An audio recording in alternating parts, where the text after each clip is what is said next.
हाँ बोलो जसलीन। एक नमस्कार। चीज मैं हाँ। करना चाह रही थी। जो हमने इतने सालों में वर्कशॉप्स के माध्यम से और ईमेल हंटर्स के अ, जो मेडिटेशन के माध्यम से जो हमने एक्सपीरियंस किया, और कल रात का जो कॉन्वर्सेशन जो अपलोड हुआ, वो जैसे कि कुछ मत करो, बस अपने भीतर में श्री माता जी से जुड़ो, अपनी आत्मा से जुड़ो। बस इन मतलब यही एक है सेल्फ लर्निंग, और उसमें उतरने का तरीका। बाकी सारी चीजें अपने आप सरल होती जाएंगी, अनवाइंड होंगी। पर कम से कम ये एक प्रैक्टिस तो करनी ही चाहिए पूरे टाइम पे, कि बस अपने से ही जुड़ना है, अपने अंदर आत्मा आत्मा आत्मा। वही हमारी मार्गदर्शन करती है, और श्री माता जी से श्री माता जी की चीजों को समझने के लिए हमें हेल्प करती करेक्ट। एक्चुअली अपने से जुड़े जुड़े बिना श्री माता से तो जुड़ ही नहीं सकते, असंभव। क्योंकि उनसे जुड़ने का रास्ता तो हमारे स्वयं के स्वयं से जुड़ने से है। ही जाता अंदर। है ना। और कोई रास्ता ही नहीं है, हाँ, there is no other way at all. जैसे होता ना, आत्मा के भीतर से ही वहां तक जा पाएंगे। है ही कोई नहीं रास्ता, है ही नहीं कोई रास्ता। तो इतना लंबा चौड़ा झंझट पालने से अच्छा है अपने भीतर उतर जाओ। कभी कर्म वही कांड से वही। जुड़ते हैं, तो कभी किसी चीज से जुड़ते हैं, कभी उससे जुड़ते हैं, तो फायदा क्या है इस चीज से जुड़ने का। सीधा सीधा शॉर्टकट अपनी आत्मा में आ जाओ। आत्मा सबके अंदर है, कहीं ढूंढनी नहीं है उसे, बस महसूस करनी है। अब कोई कहेगा महसूस कैसे करें, बिना हमारे चक्र पकड़ रहे हैं, हमारी नाड़ियां संतुलन नहीं है। अरे छोड़ो छोड़ो, सीधा आत्मा पे फोकस करो, ऑटोमेटिकली संतुलित हो जाएंगी। आत्मा को महसूस करते ही सारी चक्रनाड़ियां अपने आप संतुलित हो जाती हैं। क्योंकि आत्मा में किसका प्रकाश है, समझ लो। आत्मा में उनका प्रकाश है जो इस पूरे ब्रह्मांड के मालिक हैं। आत्मा पे दृष्टि डालोगे तो उनका प्रकाश मिल जाएगा तुम्हारी चेतना में आते ही। ऑटोमेटिकली आपका सिस्टम ठीक हो जाने वाला है। कहाँ झंझट में पड़े, ये कर लो वो कर लो। पहले की बात अलग थी, पहले ये वाला रास्ता मिला नहीं था हम सबको। अब बहुत से लोगों को मिल गया है भाई, उनकी बात ही मान लो थोड़ी सी। टाइम बच जाएगा, वेस्ट होने से बच जाएगा टाइम। अगर कोई जैसे अगर कोई अंटार्कटिका गया हुआ है, तो उसके अनुभव के जो उसके संस्मरण है उससे सीख लेनी ही चाहिए ना। क्योंकि हमें नया नया एक्सपेरिमेंट करने की जगह जो वहां से इंफॉर्मेशन मिली है, उसको थोड़ा सा लेने से बहुत सारी चीजों की परेशानी से बच जाता है इंसान। यकीनन वहां पे जब पहुंचेंगे तो आपके अपने अनुभव होंगे, नो डाउट। पर वहां तक पहुंचने से पहले का तो रास्ता अपना लो, वो तो रास्ता बन चुका ना। हालांकि हमारे जितने भी सदज्ञानी सदगुरु थे, सबने हृदय की बात करी है, हृदय में आ जाओ, हृदय में आ जाओ। पर हमने नहीं मानी उनकी बात। चलो कोई बात नहीं। अब सहयोग में जुड़े हुए हैं, श्री माता जी ने कुंडली उठा दी। अब मान लो भाई, अब भी बात वही होनी है। मैं तो एक सीधी सरल सी बात बता रहा हूं। आज की तारीख में, आज जो श्री माता जी ने इस कदर एनर्जी लेवल बढ़ा हुआ है ना एटमॉस्फेयर में। अब आपको, आप ये सोचोगे पहले कुंडली उठाऊं, फिर मैं अपने चक्र ठीक करूं, फिर नाड़ियां संतुलित करूं, फिर आत्मा से जुड़, नहीं। आज इतनी ऊर्जा है एटमॉस्फेयर में कि आप अपने अंदर उतरो, और केवल आत्मा पे जैसे ही फोकस करोगे, कुंडली खट से उठकर आत्मा में अनुभव होने लगेगी ऊर्जा। तुरंत देखो, ये शब्द मैंने बोला है और सेंट्रल हार्ट में वैक्यूम बनना शुरू, इसी क्षण वैक्यूम बनने लगा। आप सब भी महसूस कर सकते हो। दोबारा रिपीट कर रहा हूं कि केवल अंदर उतर के आत्मा पे फोकस ही कर लो, कुंडली वहीं नजर आएगी। आपको अलग से कुंडली उठाने की जरूरत नहीं है आज की तारीख में। कितना वैक्यूम बन रहा है देखो। मां जगदम्बा भीतर से पूरी सहमति प्रकट कर रही हैं। एक इंटेंस वैक्यूम बनाकर पूरा महसूस हो रहा है। तो आत्मा के ही द्वारा हम परमात्मा को अनुभव कर पाते हैं, और कहीं बाहर से कुछ करना ही नहीं है। कोई क्रियाकलाप, टेक्निक कुछ अपनाने की जरूरत नहीं, केवल और केवल और केवल अपने अंदर बस एक पुकारना है, मेरी आत्मा तू कहाँ है। यदि तू भीतर है तो अपने आप को प्रकट कर, और सच्चे दिल से कहना है, ये बात सच्चे दिल से कहना है। तत्क्षण आपको महसूस होगा कि आपकी आत्मा मैनिफेस्ट होने लगी है आपकी चेतना में, आपके हृदय में उसका कम्युनिकेशन आ रहा है आत्मा का, तभी महसूस होगा। वो काल जो था उसकी अलग स्थिति थी ऊर्जा की, और आज के काल की ऊर्जा की स्थिति बिल्कुल अलग है, बिल्कुल भिन्न है। आज तो बहुत इंटेंस है एनर्जी, फ्रीक्वेंसी बहुत इंटेंस है आज एनर्जी की एटमॉस्फेयर में। तो इसलिए इतना लंबा चौड़ा रास्ता अपनाने की कोई जरूरत नहीं। और ना ही जो नए लोग आपके कांटेक्ट में आते हैं, ना ही ये सोचो अभी तो नया है, पहले इसे मटका रखवा दूं, कैंडलिंग करवा दूं, ये करवा दूं, कोई जरूरत नहीं। प्यार से बैठा कर बोलो, भाई अपने हृदय में उतर और आत्मा पे फोकस कर, पुकार उसे आत्मा को, जैसे अपने किसी अजीज दोस्त को हम पुकारते हैं, बहुत अपने करीब होता है मित्र, उसको हम पुकारते हैं, जो भी उसका नाम है लेते हैं, उस इंटेंसिटी के साथ में, उस शिद्दत के साथ में, उस तीव्र उत्कंठा के साथ में आत्मा को कहेंगे ना, हे मेरी आत्मा आना सामने, महसूस कराना, तत्क्षण आत्मा प्रकट होनी शुरू हो जाएगी। महसूस होगा क्लियर। ये जो अब शब्द आ रहे हैं मेरे माइंड से नहीं आ रहे, ये तो कम्युनिकेशन कहीं और से आ रहा है, माइंड का नहीं है। महसूस होने लगेगा। इन झंझटों में पड़ने की अब जरूरत नहीं बची है। युग बदल गया है, धाराएं अपनी गति में परिवर्तित हो गई हैं, और श्रीमाता जी ने इतने साल मेहनत करके हमारे भीतर के इतने सारे सिस्टम को एनलाइटन कर दिया है। वैसे ही बस हमें एक्नॉलेज करना है, अपने संज्ञान में लेना है कि हमारा यंत्र एनलाइटेंड है। ये डिफरेंस है।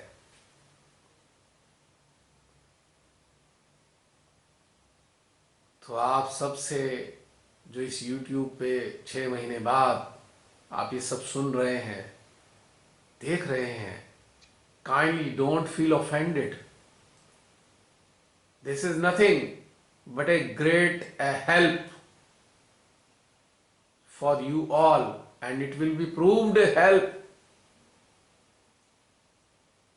एक सामूहिकता से प्रकट होने वाली ऊर्जा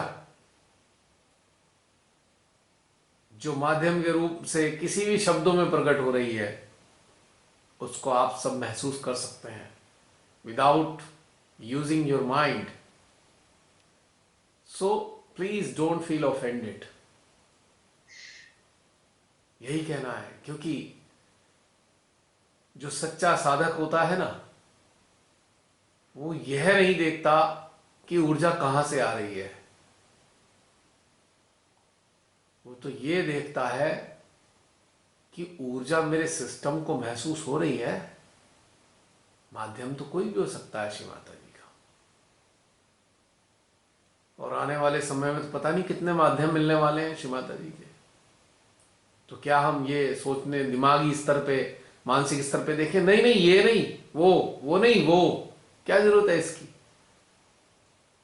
हमारे अपने रिसेप्टर्स, जो एनर्जी के रिसेप्टर्स हैं, उनको खुला रखेंगे तो आपको तत्क्षण पता लग जाएगा, अरे ये ऊर्जा तो वही है जो हमें शुरू शुरू में आया करती थी। अब वो कहां से भी आए, श्री माता जी की मर्जी है, कहां से दे दें वो उनकी मर्जी। वो तो निराकार है और निराकार में मौजूद है, सक्रिय है। अब किसी भी जरिए से दे सकती हैं आपको वो ऊर्जा। उसके लिए आपको फेस रिकॉग्निशन की जरूरत नहीं है। जैसे लैपटॉप में होता है ना फेस रिकॉग्निशन, तब लैपटॉप खुलेगा। There is no need at all.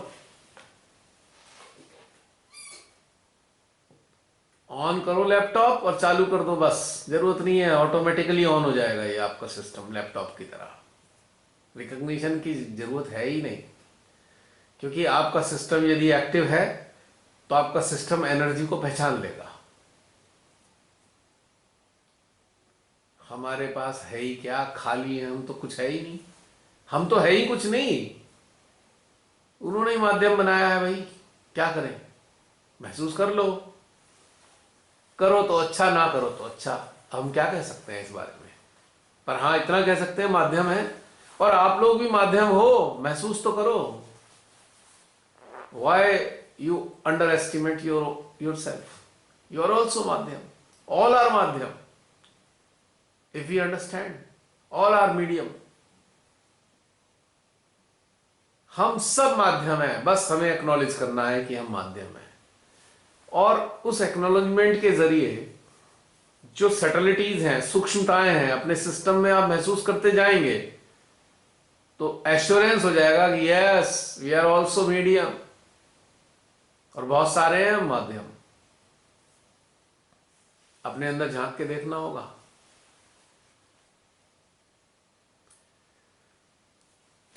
तो जसलीन, थोड़ा सा कम्युनिकेशन था सबके लिए, आने वाले व्यूअर्स के लिए।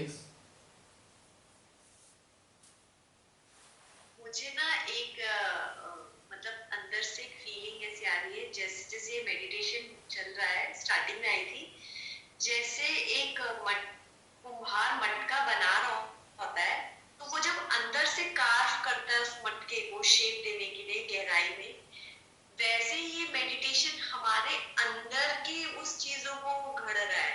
मतलब बाहर का तो जैसे ही हम अंदर में उतर रहे हैं, तो हमारी बाहर की शेप तो ऑटोमेटिकली चेंज हो रही है। जैसे हमारी पर्सनालिटी, हमारी सोचने का तरीका, हमारी एक्सेप्टेंस, वो चेंज हो रही है। पर जैसे जैसे हम भीतर में उतर रहे हैं, बाहर तब चेंज आ रहा है। ये मुझे फील हुआ। तुमने बहुत ही खूबसूरत एग्जाम्पल दिया है। Really I appreciate your example. बहुत ही ब्यूटीफुल एग्जाम्पल है ये, नो डाउट। सेम, बिल्कुल परफेक्ट है। जो कलेक्टिव मेडिटेशन है, हम सबको इसी तरीके से शेप अप कर रहा है, अंदर से और बाहर से, दोनों तरफ से। जब मटके का, जब तक, एक खास बात, एक फैक्ट है, यदि मटके को अंदर से शेप अप नहीं किया जाएगा तो बाहर से शेप भी नहीं आ सकती उसकी। हाँ, मुझे ना अंदर ऐसे आ ही नहीं इमेजिन सकती किया जब था। तक अंदर से वो गोलाई नहीं आएगी, तो बाहर कैसे आएगी। ये बात बिल्कुल परफेक्ट है, एकदम परफेक्ट। बहुत सुंदर एग्जाम्पल है, रियली ब्यूटीफुल एग्जाम्पल। चलिए, और कोई कुछ प्रकट करना चाहते हैं अपने उद्गार, फिर समाप्त करेंगे। जय श्री माता जी। जय श्री माता जी। मुस्कान, जब आप अभी बता रहे थे चक्र नाड़ी और आत्मा से बिल्कुल नए लोगों को बताने के लिए, तो अभी आज ये हुआ, एक नया मेरे को शेयर करना है कि एक नया पर्सन इंटरेस्टेड था मेडिटेशन के बारे में जानने के लिए। पर जैसे शुरुआत से भी जब किसी को इंट्रोड्यूस कराया जाता है तो चक्र नाड़ी वाला सटल चार्ट भेज के थोड़ा सा आइडिया देती थी। आज भी वही करा, पर उसमें मजा नहीं आया। और इससे पहले लास्ट वीक ही एक और नया पर्सन था, वो भी इंटरेस्टेड था।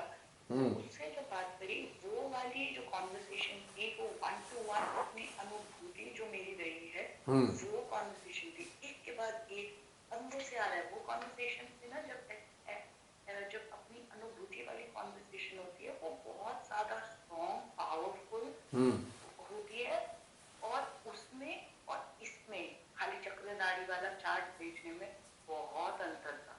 और जब वो जो पहली वो सुपर पावरफुल वाली कॉन्वर्सेशन हो रही थी, वो जैसे जैसे क्वेश्चंस दे रहे आगे आ रहे थे, वैसे वैसे आंसर्स भी आ रहे हैं, और वो इतना स्ट्रॉन्ग हो जाता है। आप भी सुन के होते हो, अच्छा वाह, मतलब हाँ, ये इंस्टेंट वाली जो आप चीज कहते हो ना, वो चीज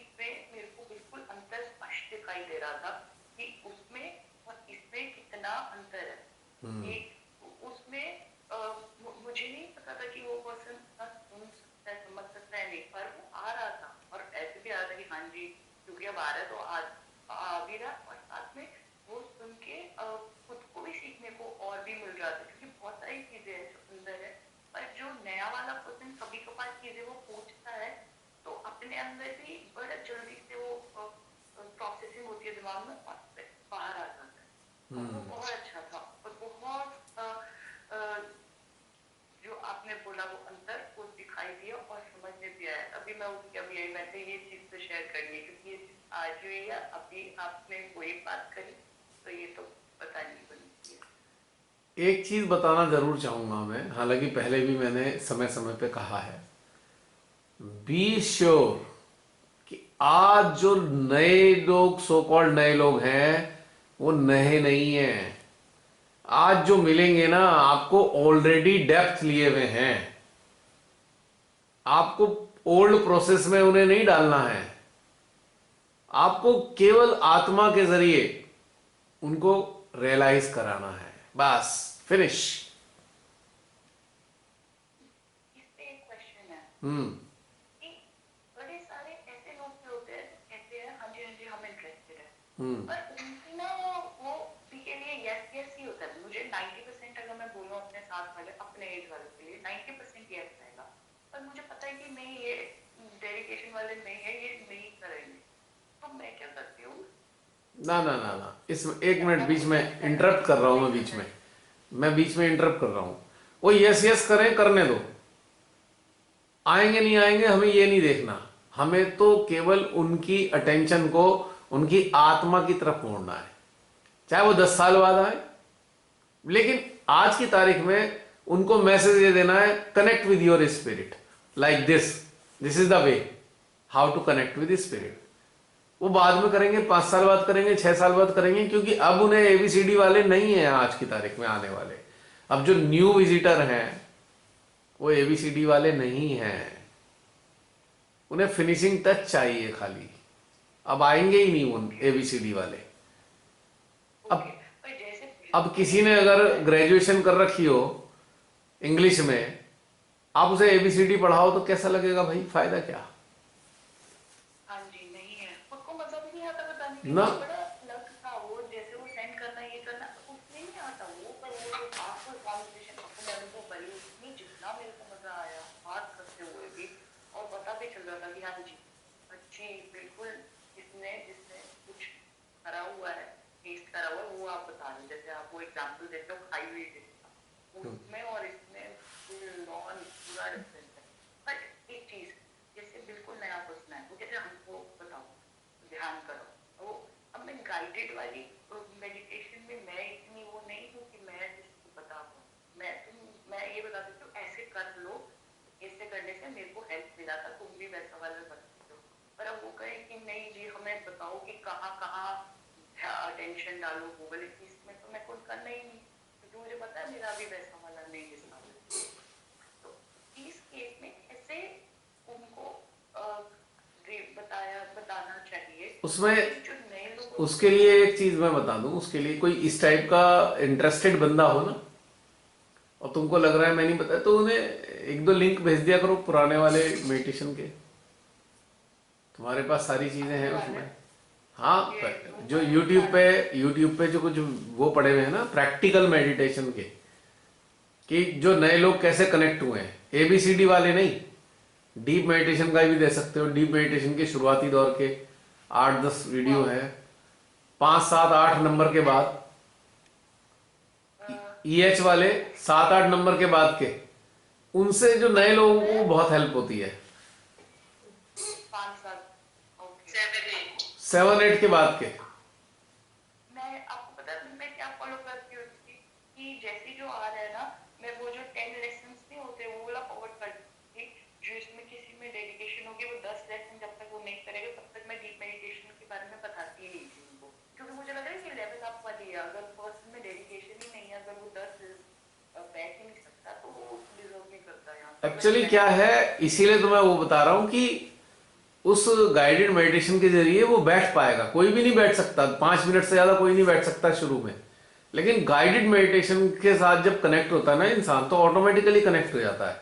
ये मैं क्यों कह रहा हूं, मेरे पास बहुत सारे इनके फीडबैक आए हुए हैं ऐसे लोगों के जो 5 मिनट भी नहीं बैठ पाते थे, वो कहते हैं अब तो हम एक एक 1.5 घंटा यूं ही निकल जाता है। क्योंकि वो मेडिटेशन हेल्प कर रहे हैं लोगों की, जो लोग इंटरेस्टेड हैं उन लोगों के लिए हैं, जो वास्तव में इंटरेस्ट रखते हैं।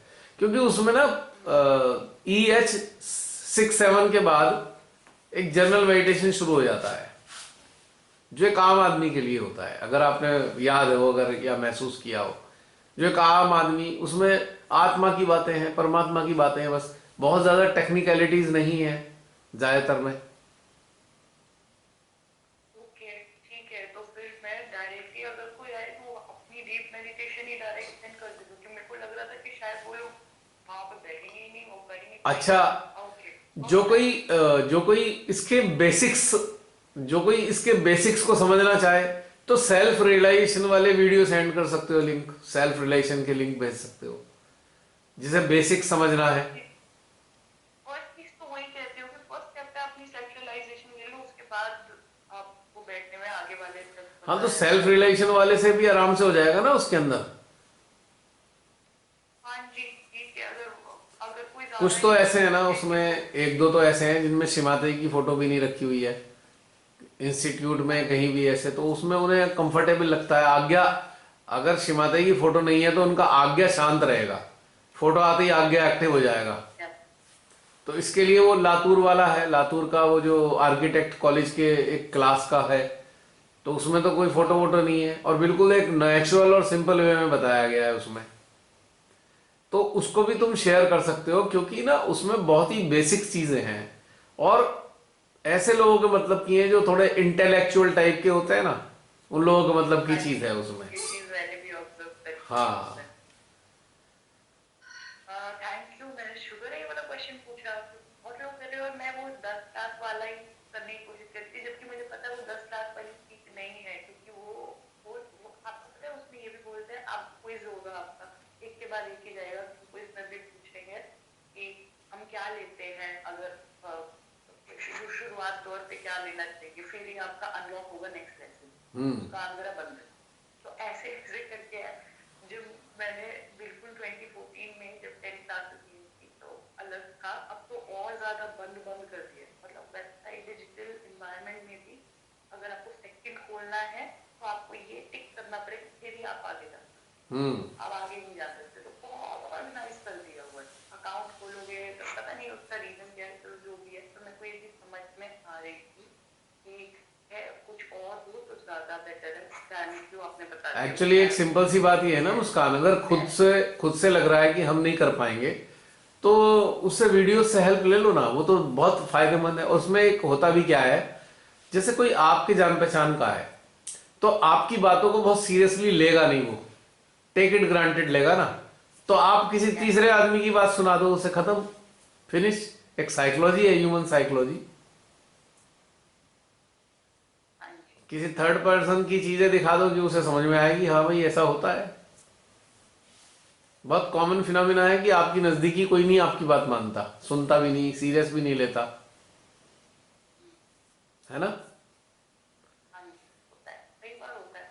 जैसे अभी बोला था ना मैंने, हमारे बहुत से सहजी इस मेडिटेशन को भी बहुत टेक इट ग्रांटेड लेते हैं। ढेर सारे लोग गायब हो जाते हैं इस चक्कर में कि ठीक है इस हफ्ते नहीं अगले हफ्ते, वो बात अलग है, कोई बहुत बिजी हो गया है। लेकिन बहुत से लोग ऐसी भी अप्रोच रखते हैं, जो मेडिटेटिंग सोल्स में काफी लोग जुड़े हैं, 60-70 हैं शायद, तो उनमें से कुछ लोग ऐसी भी अप्रोच रखते हैं, तो उनके लिए बहुत घातक है ये, इट इज फैटल।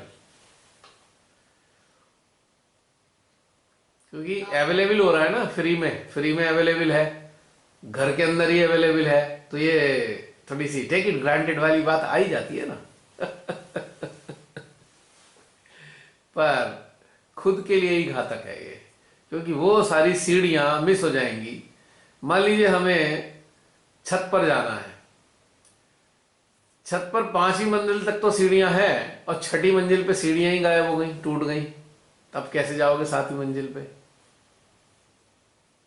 है ना। क्योंकि बीच की सीढ़ियां निकल गई तो चढ़ना मुश्किल है, वहीं के वहीं रह जाएंगे। तो टेक इट ग्रांटेड वाली अप्रोच मेडिटेशन में तो बहुत घातक है। वैसे तो ये हर लाइफ के हर पहलू में घातक है। अगर आपका कोई आप कुछ करना चाहते हैं लाइफ में, तो हर चीज़ को टेक इट ग्रांटेड लेंगे तो आगे नहीं बढ़ पाएंगे किसी भी चीज़ में। लेकिन मेडिटेशन में इसलिए घातक है, फैटल है, कि इस लाइफ के बाद चांस ही नहीं मिलने वाला हमें, अगली लाइफ में चांस ही नहीं है, तो इसलिए फैटल है। अगर आप कोई इंस्टीट्यूट में क्लास ले रहे हो और अचानक आपकी तबीयत खराब हो जाती है, आप इंस्टीट्यूट में क्लास नहीं ले पाते, तो आपको नेट पे वो क्लास मिल जाएगी, अगले दिन कर लोगे। पर यहां पे ये मिस हो गया तो 6 महीने बाद मिलेगा। 6 महीने के अंदर जो गैप आएगा उसे कवर नहीं कर सकते आप।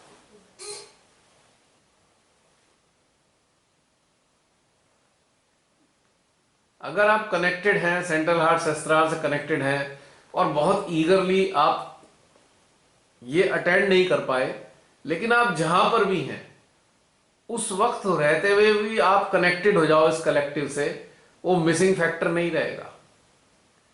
जो इसका आउटपुट है, एनर्जी का आउटपुट है इस कलेक्टिव का, वो आपको मिल जाएगा। और एक्चुअल में वही तो इसेंस है। कलेक्टिव का एनर्जी फॉर्म में जो आउटपुट है वही तो इसेंस है, वही तो रिसीव करना है।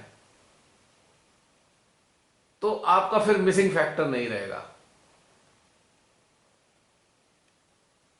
हम में से जो भी लोग मान लो सोचते हैं यार मिस हो गया आज का, वो मिस नहीं है। अगर आप टेंशन और अवेयरनेस के लेवल पे इस कलेक्टिव से कनेक्टेड हो, आपका शरीर कहीं भी है, आपका शरीर डिस्को में भी है ना, तब भी मिसिंग नहीं होगा।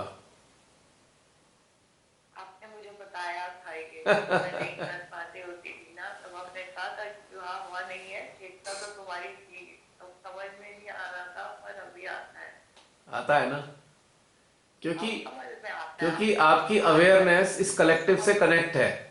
तो इसका जो आउटपुट है, इसका जो प्रोडक्शन है, एनर्जी का प्रोडक्शन है, वो आपके सिस्टम में जा रहा है, मिसिंग फैक्टर नहीं है।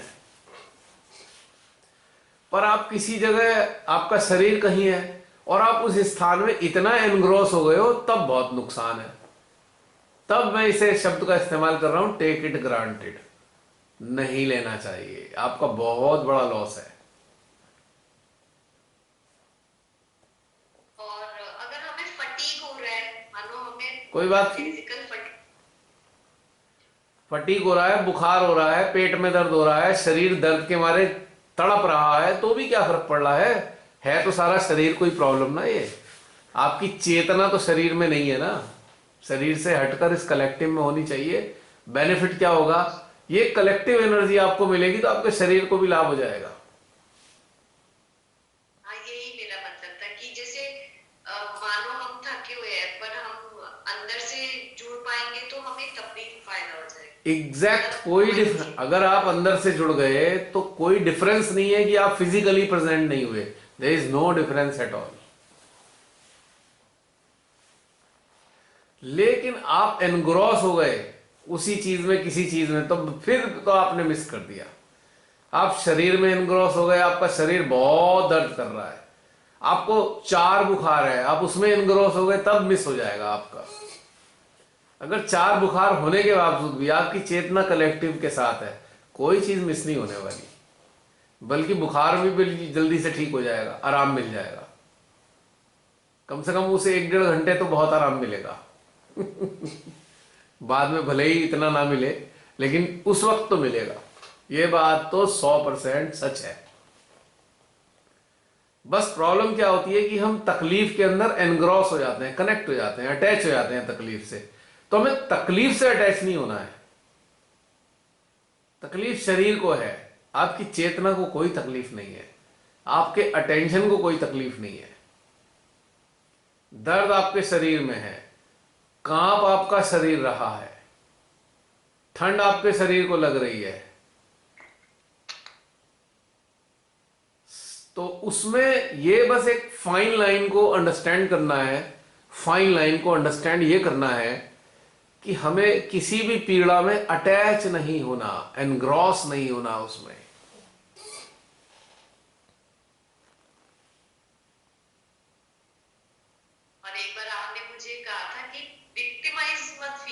और क्या।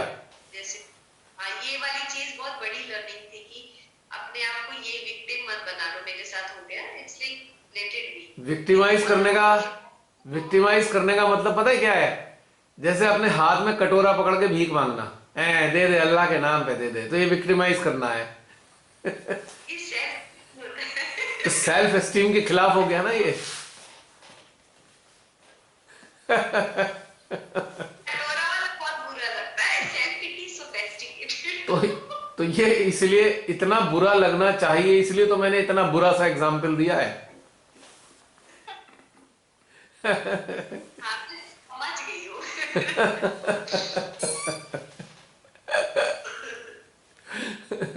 क्योंकि अगर ये बुरा नहीं लगेगा तो स्वभाव बदलेगा नहीं ना।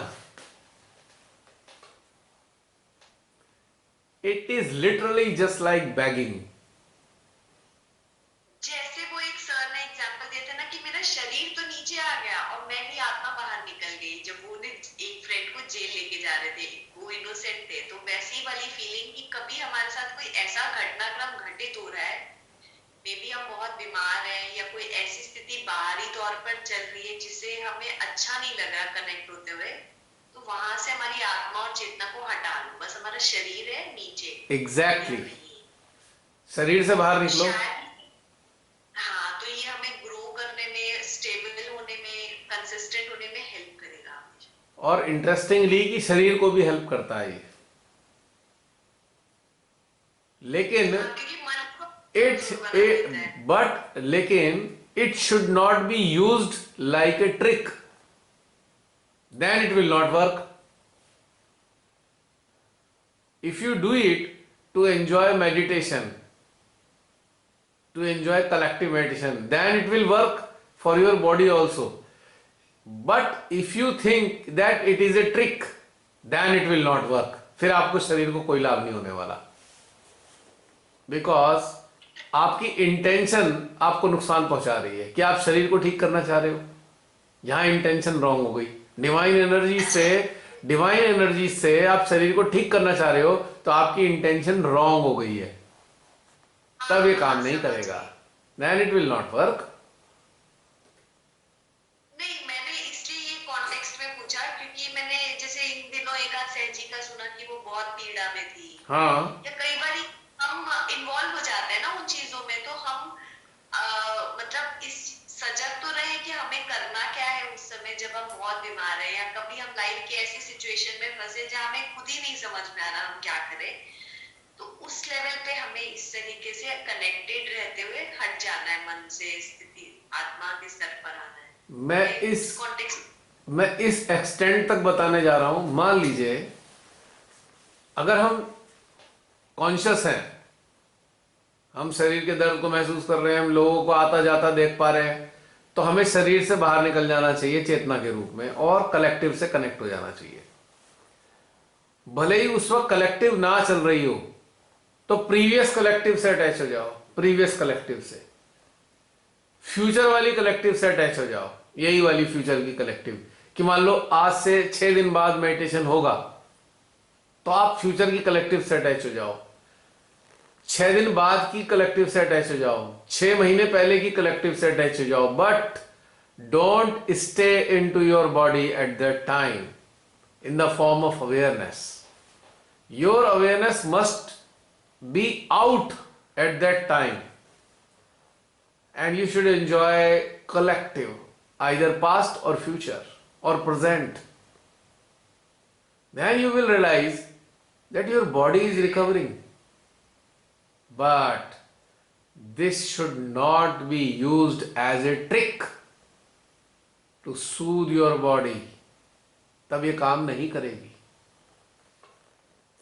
अगर आपकी इंटेंशन स्पिरिचुअली ग्रो करने की है कि मेरा जो अंदर का सिस्टम है ग्रो करे, उस वक्त उस भयानक कष्ट में भी, तो आपको बेनिफिट होगा, शरीर को भी बेनिफिट होगा।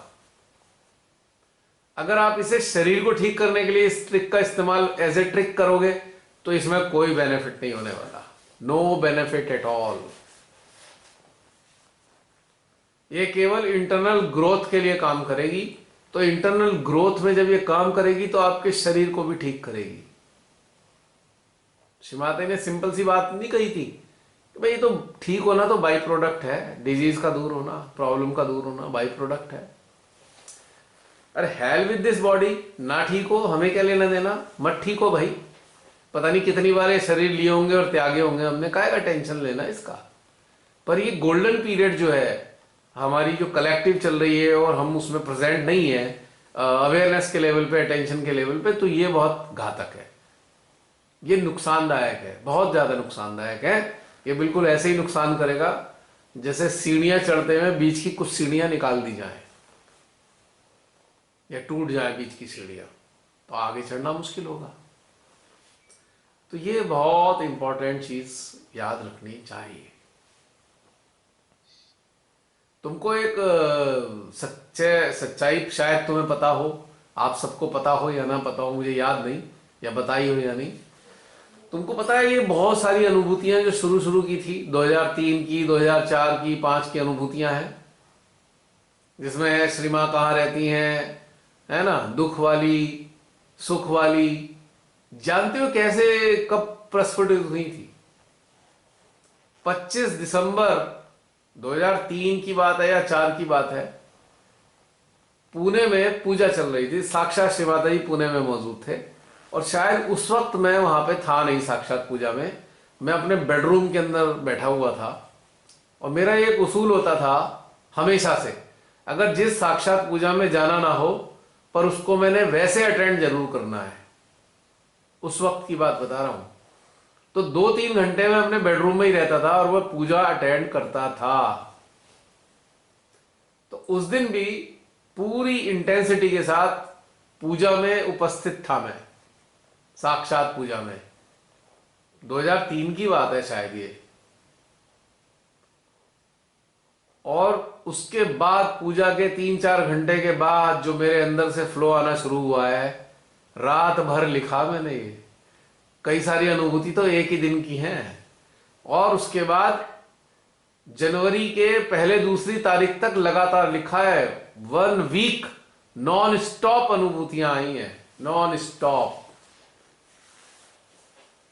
रात दिन लिखना ही लिखना, लिखना ही लिखना। तो चूंकि अवेयरनेस कनेक्ट थी पूजा में, तो जो पूजा का बेनिफिट था मुझे तुरंत मिला। ये इसीलिए अपने अनुभव के आधार पर मैं बोल रहा हूं, ये कोई गप नहीं है, कोई एक ऐसे ही हवाई वाली सलाह नहीं है, ये रियल में घटित हुआ मेरे जीवन में, ऐसी घटनाएं घटित हुई। क्योंकि ये सदा से मैंने अभ्यास डाला था कि जहां मेरा शरीर मौजूद नहीं है कोई बात नहीं, मैं चेतना से जरूर मौजूद रहूंगा। और खास तौर से श्री माता जी की साक्षात पूजा वर्ल्ड में कहीं भी होती थी। अब विदेश तो नहीं जा सकते हम, वीजा तक नहीं है, पासपोर्ट भी नहीं है मान लो तैयार, तो भाई चेतना के स्तर पे तो लगभग सारी पूजाएं अटेंड की है मैंने, साक्षात पूजा।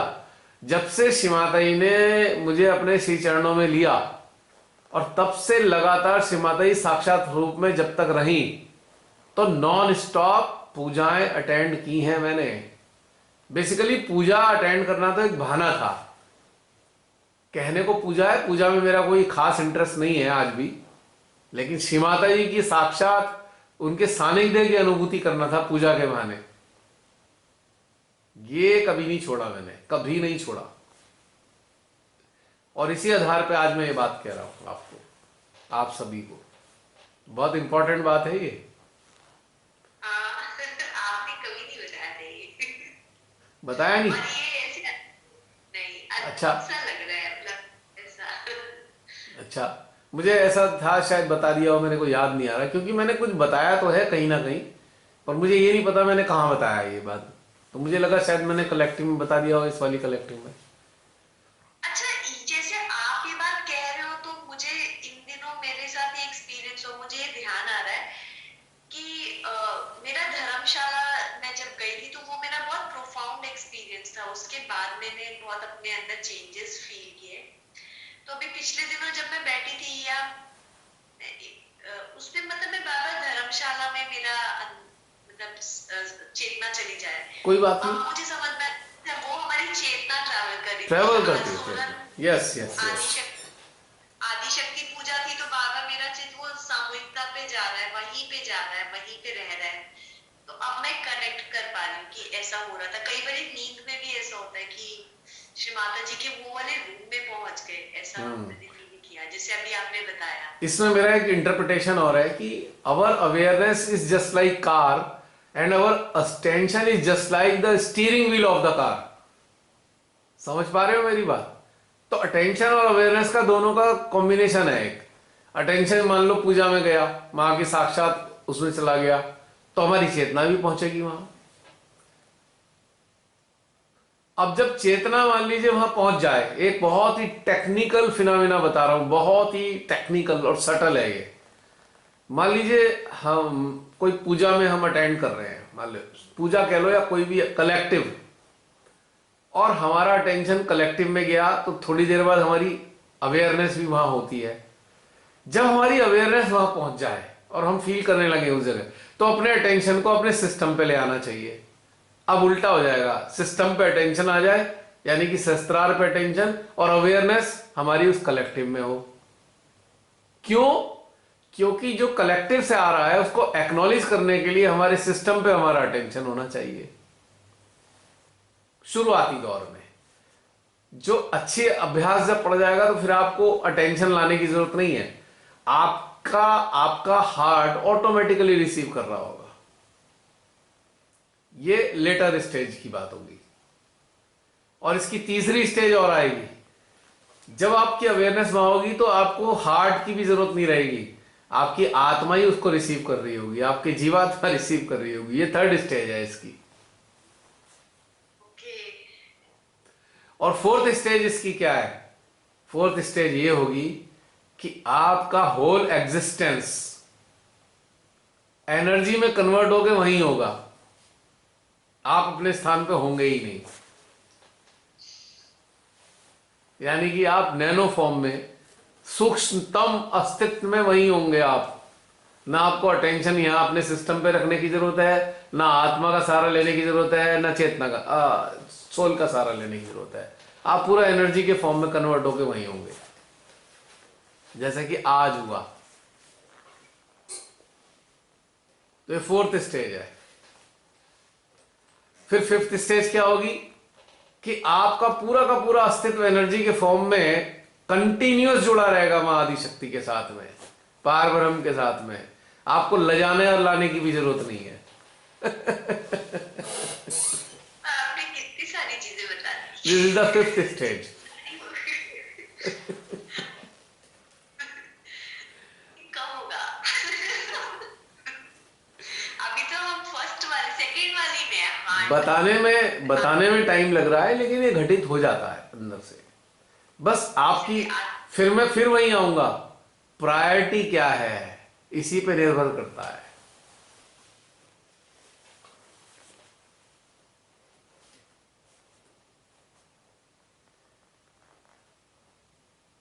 और सिक्स स्टेज क्या होगी?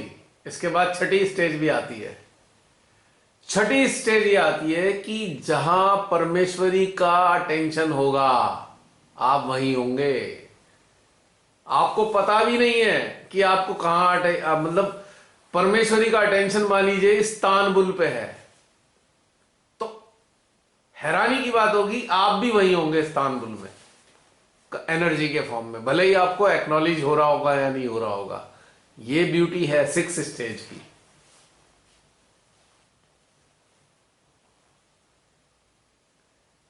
और सेवेंथ स्टेज क्या है? सेवेंथ स्टेज भी है। सेवेंथ स्टेज में ये होगा कि परमेश्वरी आपको असाइनमेंट देंगी और ऑटोमेटिकली आप वहां होंगे जहां पे होना चाहिए श्री माता की इच्छा से। आपको पता भी नहीं है कि आपका चित्त अमेरिका क्यों जा रहा है, मतलब आप अमेरिका के बारे में क्यों सोच रहे हो, आप उसके बारे में क्यों सोच रहे हो। ये फिर परमेश्वरी से डायरेक्टेड होंगे आप, ऑटोमेटिकली डायरेक्शन में आप चल रहे हो।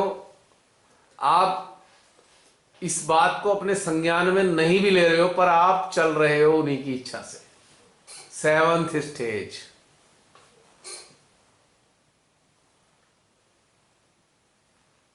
और उस कंडीशन में आपके माध्यम से वो बहुत सारी चीजों का विनाश भी कर रही होंगी जो नकारात्मक चीजें हैं, और वो नॉरिश भी कर रही होंगी through you, through your subtlest existence. Seventh stage.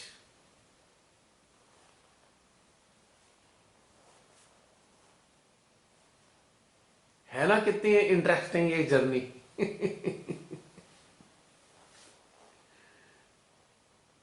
है जसलीन, कुछ समझ में आई बात?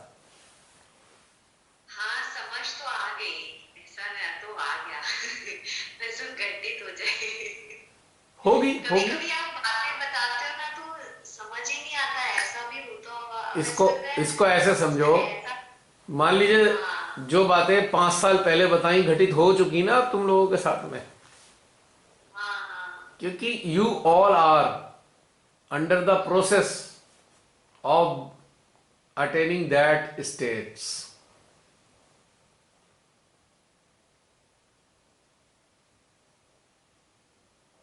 और 8th स्टेट क्या है? 8वीं स्थिति भी है। आप अच्छे खासे कहीं खा पी रहे हो, मजे कर रहे हो, अचानक आपके भीतर में आक्रोश आना शुरू हो जाएगा अकारण से, कि क्यों आ रहा भी आक्रोश। और फिर उसके बाद वो चीज सामने आएंगी आक्रोश वाली, किस पे आ रहा है आक्रोश, यानी कि आपके इंस्ट्रूमेंट, आपके आपका जो पूरा अस्तित्व है उसका पूरा इस्तेमाल आपके अंदर जो बैठी देवी वही करने लग रही है, क्योंकि अब ये आक्रोश उनका आक्रोश है। कोई खराब चीजों के प्रति इतना भयंकर आक्रोश आएगा, अब वो उनका ही आक्रोश है, आपके अंदर से प्रस्फुटित हो रहा है वो। और जिस चीज के लिए आक्रोश आ रहा है वो विध्वंसक पावर, जैसे एनर्जी के फॉर्म में ही वो डिस्ट्रॉइंग पावर्स ऑटोमेटिकली वहां से निकल रही है, आपके अंदर से रिलीज हो रही है, काम कर रही है। This is the 8th state.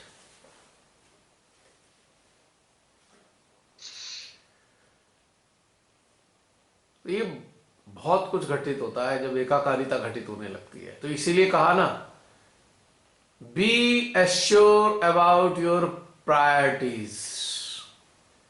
वही सूत्र है ग्रोथ का, उसी पे ग्रोथ टिकी हुई है।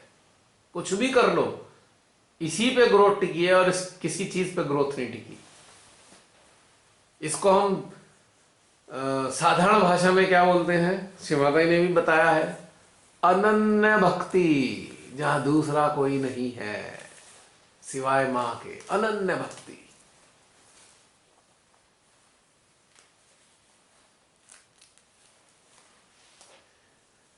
जहां अन्य कोई नहीं, अनन्य मतलब अन्य कोई नहीं, कोई चीज है ही नहीं सिवाय परमेश्वरी के, ये है अनन्य भक्ति।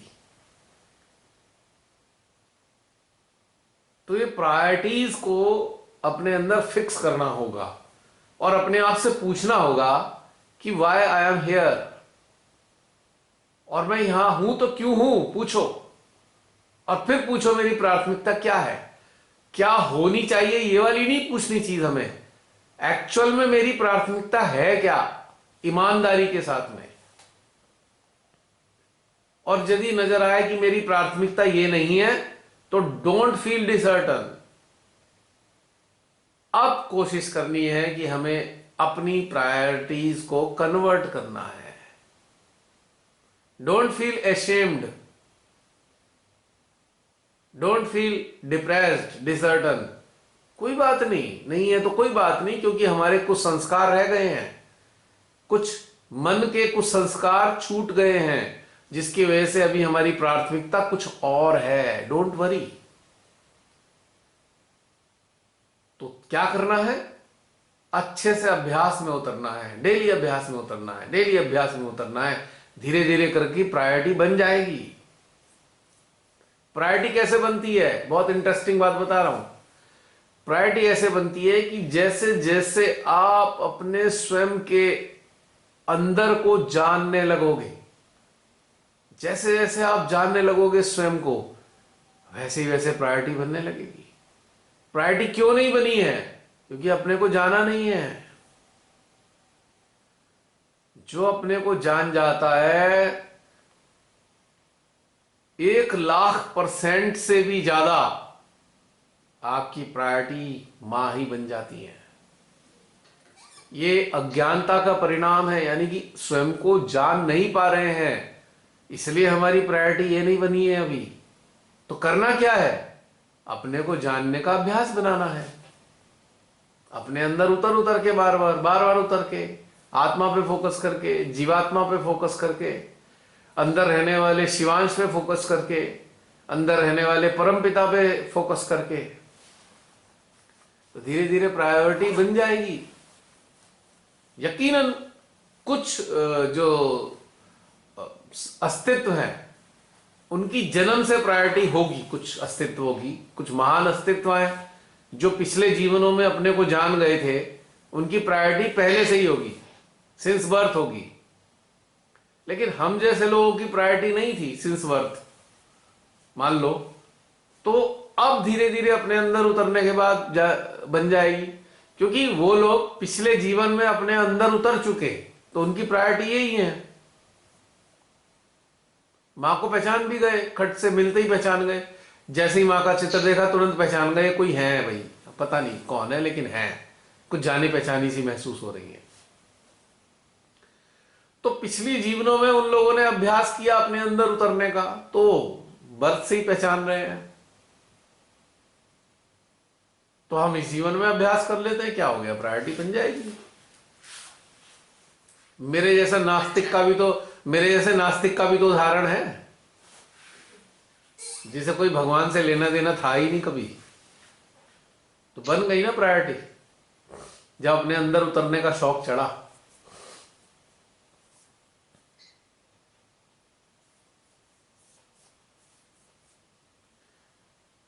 तो अपने अंदर उतरने का जो चस्का लगता है ना, फिर तो सब संसार एक साइड हो जाता है, छोड़ो यार, ठीक है संसार का भी मजा ले लेंगे, लेकिन प्रायोरिटी नहीं है संसार हमारी, दैट इज नॉट प्रायोरिटी।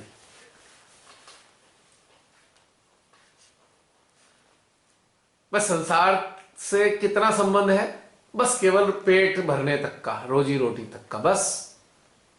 और जो छोटे मोटे नजदीकी लोगों को जो सोल्स हमारे कांटेक्ट में दी हैं भगवान ने, ईश्वर ने, उन सोल्स का थोड़ा केयर करने का, बस, इससे ज्यादा कुछ नहीं। बस इतना ही सरोकार है हमारा, पेट भरना और जो सोल्स को हमारे संरक्षण में दिया है उनका ख्याल रखना।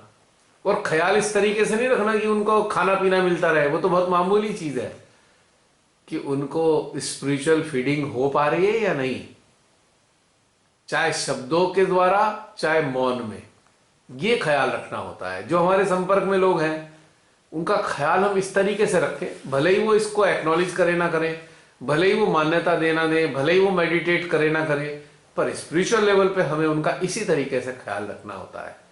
तो दो ही चीज है संसार की मात्र, बाकी कोई महत्वपूर्ण नहीं है संसार में, कोई चीज महत्वपूर्ण नहीं है। अब जरा इस एंगल से देखो, और जरा देखो लोग पागल जैसे हुए पड़े हैं संसार के चक्कर में पलझ के, तो कैसा अजीब लगता है ना, बड़ा स्ट्रेंज लगता है कि यार ये क्या होगा इन लोगों का, इनका तो कांड ही हो जाएगा। बड़ा माया है, सेल्फिश ग्रीड में लोग ऐसे फंसे हैं ना, ट्राई भी अलग हो गई हमारी। तो जसलीन बात समझ में आई? बहुत अच्छे से आ गई। So make a priority first. If you try to make a priority, then try to enter your own being. Try to enter your existence. Try to find out your spirit. Try to find out your soul. Try to find out Shivansh. Try to find out God within. Try to find out माँ within. अपने आप priority बन जाएगी। अब जैसे किसी को addict करना हो, तो शुरू में थोड़ी सी उसे विस्की पिलाओगे कि बड़ी गंदी है, बड़ी कड़वी है, थोड़ी थोड़ी मात्रा डालते हैं, उसे एडिक्शन हो जाएगा, फिर वो कहेगा लाओ बोतल ही दे दो, अब तो बोतल से कम में काम नहीं चलेगा, तो आ गया ना addiction. So this is addiction, this is addiction for exploration. So be addicted of such kind of exploration. then your priority will be the same. अब उसकी एडिक्ट जिसे कर दिया, उसकी प्रायोरिटी क्या हो गई है? लिकर मिल जाए, दारू मिल जाए, भाई यही प्रायोरिटी है उसकी जीवन में। खाना मिले ना मिले पर दारू मिलनी चाहिए।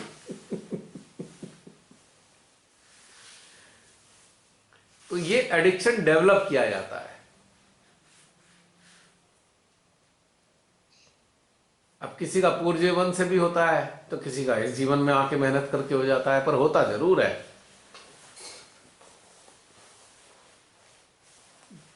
हाँ, उन लोगों का नहीं होगा जो शिमाता के सामने कटोरा लेके बैठते हैं, उनका कुछ नहीं होने का। क्योंकि कटोरा ले किस लिए रखा है? संसार की चीजों को मांगने के लिए। तो भाई वो इधर कैसे आएंगे? वो नहीं आ सकते, आ ही नहीं सकते इधर को। जो कटोरा लेके बैठे हैं वो तो कटोरे वाले ही रहेंगे। आई एम सॉरी टू से, बड़े हार्श वर्ड्स हैं ये, बट मैं चाह रहा हूं कि हार्श वर्ड आपके कलेजे में तीर की तरह लगे, ताकि कहीं ना कहीं लॉस्ट केसेस में भी आप ट्रांसफॉर्म हो सको।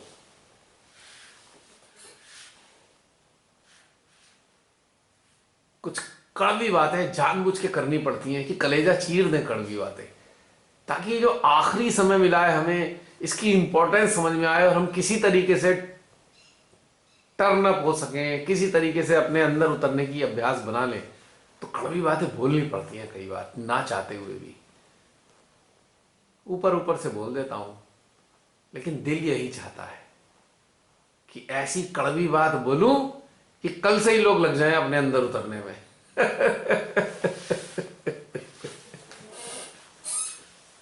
नहीं तो हम बैठ के एमपीए हो जाएंगे, जैसे नहीं होते। अरे फिर तो खराब हो जाएगा ना, ये जीवन गया ना, आगे मिलना नहीं चांस। मतलब it's a very very bad situation. अगर हमने नहीं किया तो हम यही तो हो जाएंगे ना, गॉन, मिलेगा ही नहीं। लॉस्ट हो गए। और आजकल जो मसला चल रहा है बेरोजगारी का कि एज लिमिट क्रॉस हो गई, वैसे ही ये वाला भी क्रॉस हो गया, अब खत्म। दोबारा चांस। अब तो बुरा हाल हो जाएगा भाई।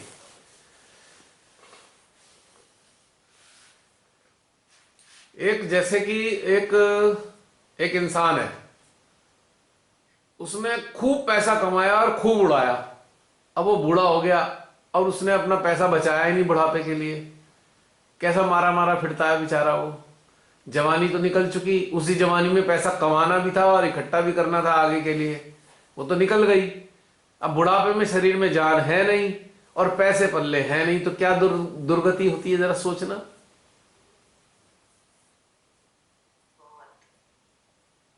तो यही हाल है। बुढ़ापे तक जीवित रहने का, अच्छे से जीने का एक ही कायदा है, जितना कमाओ कम से कम उतना तो जरूर बचाओ बुढ़ापे के लिए। 50,000 कमाते हो तो कम से कम 50,000 ही बुढ़ापे के लिए जमा करके रखो। 20,000 कमाते हो तो 20,000 जमा करके रखो। 10,000 कमाते हो 10,000 जमा करके रखो। क्योंकि 10,000 आप कमाते हो और 10,000 का खर्चा है, तो 10,000 की सेविंग होनी चाहिए, ताकि 25-30 साल बाद ये जो 10,000 की सेविंग है, इनमें थोड़ा सा इंटरेस्ट जुड़ के, और उसमें महंगाई जो होगी 20 साल बाद की जो महंगाई होगी, वो इंटरेस्ट से कवर हो जाएगी और आपको बुढ़ापे में भी रोटी मिलेगी। अब मर गए तो कोई दिक्कत है ही नहीं, फिर आगे चला जाएगा, लेकिन एक प्रोविजन। तो इसी प्रकार से स्पिरिचुअल फील्ड में भी आज हम बहुत सारी चीजों में हमें करना होता है, तो इतनी कमाई अवश्य करें कि किसी वजह से हमारा शरीर निष्क्रिय हो जाए या बीमार पड़ जाए, तो उस बीमारी वाली कंडीशन में भी वो कमाई आपके काम आ सके। वो कब होगा? जब आपने अभ्यास अच्छा बनाया होगा, अभ्यास बहुत अच्छा बनाया हुआ होगा, तब शरीर के निष्क्रिय होने पर भी वो आपका ध्यान आपकी मदद कर रहा होगा, आपकी चेतना की। और ये जो काल सजने धजने और किट्टी पार्टियों में और शादियों में और ब्याह में निकाल दिया, तो भाई फिर तो कुछ नहीं हो सकता। खूब मजे करो, किट्टी पार्टी में मजे करो, पर एनग्रॉस नहीं होना है। चित्त यही रहना चाहिए, चेतना यही रहनी चाहिए। बाहर से कुछ भी करो पर अंदर से बिल्कुल कनेक्शन लगा होना चाहिए। फिर वो समय निकल जाएगा और कबीरदास जी की फिर वो कहावत चरितार्थ होगी, अब पछताए क्या होत जब चिड़िया चुग गई सारा खेत। तो इसी के साथ समाप्त करते हैं। अगर किसी को अपने उद्गार प्रकट करने हैं 5-7 मिनट के लिए तो प्लीज कम फॉरवर्ड। जब आपने विश्व वाला एग्जाम्पल दिया ना, अभी मेरे दिमाग में आ रहा था कि इससे पहले जब भी जिसको भी वो आनंद वाली चीज महसूस हो चुकी है एक बार, वो वैसे ही है जैसे फूल, जैसे शेर के मुंह में एक बार फूल लग जाए और फिर से उसको करना होता है। तो मुझे लगा ये बड़ा वायलेंट सा एग्जाम्पल है। जब पर आपने विस्की वाला दिया फिर तो मुझे लगा देखिए भी बताना है ये आया था, पर मैं श्योर नहीं थी ये एग्जाम्पल देना चाहिए कि नहीं देना चाहिए, पर ये वैसा ही है। अब तुमने जैसा भी दे दिया कोई बात नहीं, बात तो वहीं सार्थक हो रही है ना।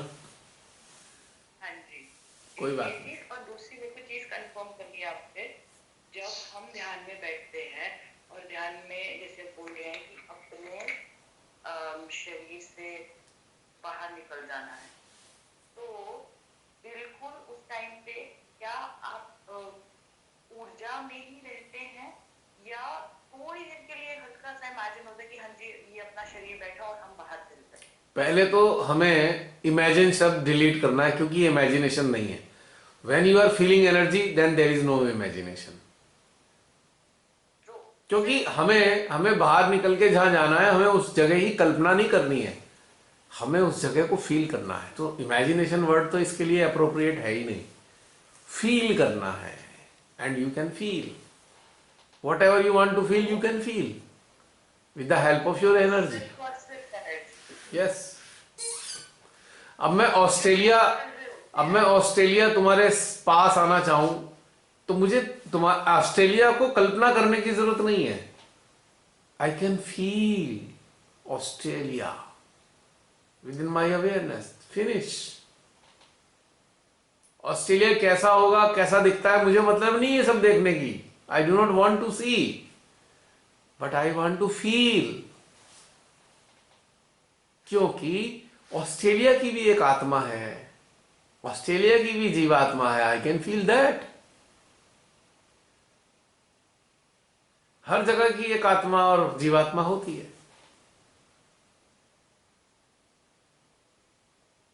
तो आई कैन फील दैट कि ऑस्ट्रेलिया ऐसा है, मेरे सिस्टम पे क्या आ रहा है, ऑस्ट्रेलिया वैसा होगा जो सिस्टम बता रहा है मेरे को। एनर्जी वहां भी है, एनर्जी डिवाइन एनर्जी ऑस्ट्रेलिया में भी है, डिवाइन एनर्जी अमेरिका में भी है, हर जगह डिवाइन एनर्जी है। अगर मेरा focus divine existing divine energy पे है तो आई कैन फील एनर्जी। एक मिनट जरा, फिर बैटरी बंद हो गई है। हाँ मुस्कान, अब बोलो। हाँ जी, तो ये प्रश्न मेरे अंदर इसलिए था क्योंकि कहीं ना कहीं मैं अभी भी जब शुरुआत होती है तो इस चीज का अपने आप को जैसे बोला शरीर के बाहर, तो स्टार्टिंग में जरूर इसका सहारा लेती हूँ और फिर उसके बाद होता है, फिर आगे बढ़ती हूँ। पर मुझे लास्ट सेशन से भी थोड़ा समझ में आ रहा था कि नहीं ये नहीं करना, तो मैंने सोचा एक बार कंफर्म कर लूं आपसे कि बिल्कुल ही एनर्जी पे हल्का सा भी, थोड़ा सा भी सहारा नहीं लेना जो शरीर के बाहर जा रहे हैं या कहीं और पे जा रहे हैं। ठीक है, अब तो वैसे कॉन्सेप्ट क्लियर हो गया। हाँ जी, सिर्फ और सिर्फ एनर्जी और इसके आगे। पर फिर भी अगर हम इधर उधर जा रहे हैं, हम अपनी एनर्जी को यहीं पे बिल्कुल और हाथ पे ही कर रहे हैं ना, पर कई बार बिल्कुल शून्य तो होता है, तब तो हम कहीं होते ही नहीं है, बिल्कुल जीरो हो जाता है। देखो शून्य में भी अगर हम हैं तो हमारे को क्या आ रहा है, आनंद। Anand anand is also a refined form of energy.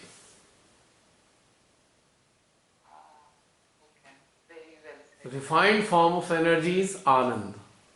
जो उस लेवल पे आनंद आ रहा है, लेवल भी अलग अलग है आनंद के, कि हम आनंद किस जगह से ले रहे हैं, डिपेंड करता है ना आनंद कहाँ आ रहा है, तो उसका लेवल हो गया आनंद का। ये है ना, याद है ना, आनंद, निरानंद, सच्चिदानंद, सदानंद। की आवाज याद आ जाती है तब, क्योंकि जब पिछले सेशन में भी की श्रेणी में आएगा? अब उसको आप किस श्रेणी में रख सकते हो बताओ, खुद ही बता दो। आनंद। आनंद की श्रेणी में रखेंगे उस आनंद को जो आंखों से, जो हम इंद्रियों से देख रहे हैं, जिस चीज को, जिसमें हमारी इंद्रियां महसूस कर रही हैं, उसे हम आनंद की श्रेणी में रखते हैं। ओके। जिसमें हमारी जीवात्मा आनंदित महसूस कर रही है, उसे हम निरानंद कह सकते हैं।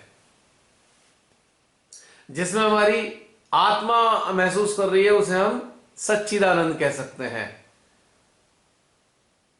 और जिसमें हमारी चेतना एकाकारिता का अनुभव कर रही है, उसे हम सदानंद कह सकते हैं। 4 कैटेगरी। परमानंद भी होगा? परमानंद भी कह सकते हो। उससे परमानंद, उससे पहले का लगा लो, परम के साथ कनेक्ट हो गए हम, परमानंद। मुझे तो समझ में आया कि ये जरूरी नहीं है कि आप एक तरह हो। निरानंद के बाद जो आपने चीजें बताई, वो सारी हम एक तरीके से नेचर के साथ भी फील कर सकते हैं। अगर बिल्कुल ऐसे इंटीग्रेटेड महसूस है तो फिर वो वाला कर लेंगे। बिल्कुल कर लेंगे। नेचर के अंदर भी, नेचर के अंदर भी वो अगर एग्जिस्टिंग एनर्जी पे फोकस होगा तो हम वो वाला भी वर्णन कर सकते हैं। लेकिन अगर हम खाली अपनी इंद्रियों के सारे नेचर को महसूस कर रहे हैं तो फिर आनंद है। लेकिन उस नेचर के अंदर आदि शक्ति को अनुभव कर रहे हैं तो फिर निरानंद है। अब उस नेचर के अंदर परमात्मा को महसूस कर रहे हैं तो सदानंद है, परमानंद है। एक ही जगह सब चीज महसूस भी कर सकते हैं, पर डिपेंड करता है हम कौन सी वाली इंटेंसिटी से उसे देख रहे हैं। कौन सा चश्मा लगा है? हाँ, आज थोड़ा सा सूक्ष्मता की तरफ ज्यादा चला गया है, बारीक हो गई थोड़ी सी चीजें। समझ में आ गया। बहुत सारी चीज क्लियर होगी अब और इस तरीके से, क्योंकि कहीं ना कहीं अपने ट्रैक से हटी हुई थी ना। क्योंकि जब मैं बोल रही थी कि सहारा, अभी भी मैं इमेजिनेशन का ले रही हूँ, इसी बात है, पूछ लिया। अब तो ये चीज ध्यान में रखी है। पॉइंट क्लियर हो गया अब? हाँ जी। चलो हाँ जी। समाप्त करें। अगर कोई है मौजूद, कुछ और कहना चाहते हो? ये एक्सप्रेशन से मुझे लग रहा है कि एक क्वेश्चन आ रहा है धीरे धीरे। किसका? क्वेश्चन नहीं आ रहा, बहुत अलग है। अच्छा, रवनी बहन। अच्छा भैया, पता है क्या हुआ आज? जैसे ध्यान शुरू हुआ ना, तो अंदर बात आई कि हम कल से अपने आप को बिल्कुल खाली किया हुआ है कि हमने किसी चीज में एनग्रॉस नहीं होना। ध्यान का पूरा आनंद तभी आता है जब हम पूरी तरह से समर्पित हो। तो थॉट ये आया कि श्रीमाता जी आज कुछ ऐसा ध्यान में लो कि हो सकता है जैसे जीवन के अंतिम क्षणों में शायद ये मेरा जीवन का लास्ट मेडिटेशन, और मतलब कि मैं ये दुनिया को पीछे छोड़ के बस उस अपनी सोर्स से जुड़ने जा रही हूँ। कुछ ऐसी मतलब अनुभूति दीजिए, क्योंकि अब समय बहुत कम होता जा रहा है, अब हमें गलतियां नहीं करनी। तो मतलब पूरी तरह से उससे कनेक्टेड होकर तैयार हो, मुझे कुछ नहीं और चाहिए। इंसान जब मर रहा होता है उस वक्त उसके अंदर ऐसे ही कुछ होती है ना भावनाएं, उससे सारा कुछ पीछे छोड़ता है। बिल्कुल। तो जैसे ही ध्यान शुरू, भैया सच्ची इतनी एक के बाद दूसरी अनुभूति जो हो रही थी ना, तो मैं अंदर से बार बार थैंक्स करती पार्श्व माता जी, ये अभी तक का बेस्ट है, और आगे बढ़ते थे और बेस्ट लगता था कि आज तक ऐसी चीजें नहीं हुई। इतने अधिक सेल्स खुल रहे थे, इतना उनमें फील हो रहा था कि एनर्जी का फ्लो आज तक इतना ज्यादा नहीं हुआ जितना आज फील हो रहा था। और आज पॉज बहुत ज्यादा था, लंबे समय का। ऐसे लगता था एनर्जी के एक बहुत बड़े कैप्सूल में हम घुस गए, और कोई भी ना आवाज आ रही है बाहर से, बिल्कुल स्टिल, कुछ हिलजुल नहीं है, कुछ नहीं है। लंबे समय तक आपकी आवाज सुन रही है, बट वो पॉज बहुत लंबे समय का था। वो बहुत अंदर से खुशी दे रहा था, आनंद दे रहा था। और वही जो आपने भी कहा ना, अभी तक का बेस्ट सेशन था। मेरे अंदर से बार बार यही वर्ड्स आ रहे थे कि ऐसा सेशन आज तक नहीं हुआ जो आज दिए। और भैया जो ऑरा का एक्सपेंशन वो बहुत सुंदर था, उसका एक्सपीरियंस। मतलब ये ध्यान हर वक्त इसको मैं अपने प्रेजेंट में फील करूंगी, इस तरह की चीजें थी इसके अंदर। और एंड बहुत अच्छा था इसका। एंड में जब आपने कोटि कोटि प्रणाम। हाँ जी, कोटि कोटि प्रणाम। हाँ, कोटि कोटि प्रणाम। इसके अलावा भी क्या था, जब था, क्या चीज हुई थी एंड में, याद नहीं आ रही मुझे। मतलब जो भी संज्ञान में जो चीजें आ जाएंगी ना हाँ, भैया, ये हर वक्त हमें एहसास दिलाती रहेंगी कि हमें इस अवस्था से बाहर नहीं निकलना, उसको पकड़े रखना इस चीज को। बिल्कुल। अब आप देखिए कि आज इतना मजा क्यों आया। पिछली बार जब मैंने कहा तो आप में से बहुत से लोगों ने इस बात को माना कि हमें खाली होकर बैठना है, ये इसके कारण मजा आया। और पहली बार कहीं से आपकी गर्माहट नहीं आई है, आप सब में से किसी की भी गर्माहट, या कह लीजिए इंटरप्शन, या कोई तकलीफ या पीड़ा। जनरली आप सबकी पीड़ाएं कहीं ना कहीं आती रहती थी ये यंत्र में, बोलूं या ना बोलूं, लेकिन आज का पहला दिन है कि कोई पीड़ा नहीं आई है आज। अगर पीड़ा है भी आप लोगों को, पर आज की ब्यूटी ये थी कि उन पीड़ाओं में आपका चित्त नहीं था, ध्यान नहीं था, उसमें आपकी अवेयरनेस उन पीड़ाओं में अटकी हुई नहीं थी आज। तो आज ये ब्यूटीफुल घटनाक्रम हुआ है। शरीर से चित्त पूरा कटा हुआ था ना। हाँ, शरीर हो या संसार हो, एक ही बात है। जब शरीर से हटेंगे तो संसार से भी हट जाएंगे। Golden rule. शरीर से दूर तो संसार से भी दूर, गोल्डन रूल है ये, समझ लेना है, सूत्र है ये।